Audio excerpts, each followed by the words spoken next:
Rob McEwen has a habit of making bold predictions about the price of gold, and once upon a time it was, shall we say, easy to dismiss them, like when bullion was trading at $350 an ounce back in 2002, and Rob said it would hit $800 in 7 to 9 years. Well, as we know now, it turns out he was a year early, and those predictions aren't so easy to brush aside anymore. Rob McEwen is chairman and CEO of U.S. Gold and the founder and former CEO of Goldcorp, the world's second largest gold producer. He is with us in New York this morning. Rob, great to see you again. Morning, Eric.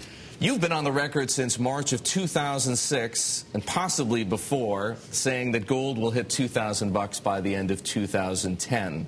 The end of 2010 isn't far away. Gold isn't trading really anywhere near $2,000 right now.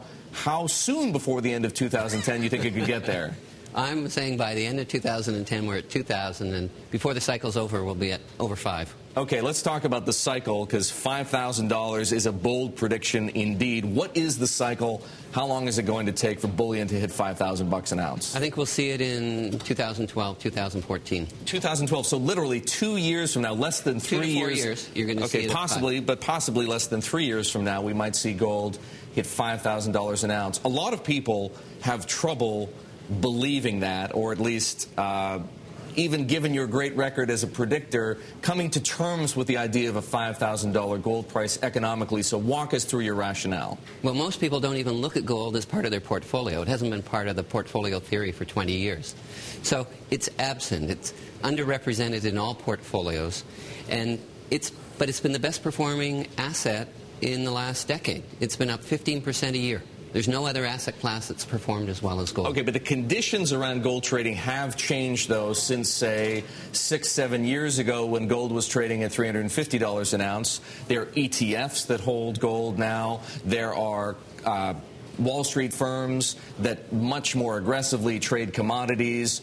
That's a completely different picture from the way things used to be. Don't you think some of that is already built into the gold price we see today? Well, money supply has expanded so rapidly that there's a lot more dollars looking for a safe home, and gold fulfills that function. This is once 2 or 3 times in 100 years you're going to see an event like this. This is a third cycle for gold in the last 110 years. Governments can't help themselves. They want to help the economy. They're printing money. They're going into debt on a horrific scale, and that will depreciate the value of the dollar. Back in 2004, when you were talking about gold hitting $850 in 6 to 8 years, you had modified your forecast a bit. You talked about gold being in the beginning of a bull market that would last about 6 years. Well, we're at the end of the 6-year period. Why is the bull market continuing? I was wrong. Well, I mean, is it for the reasons that you just explained?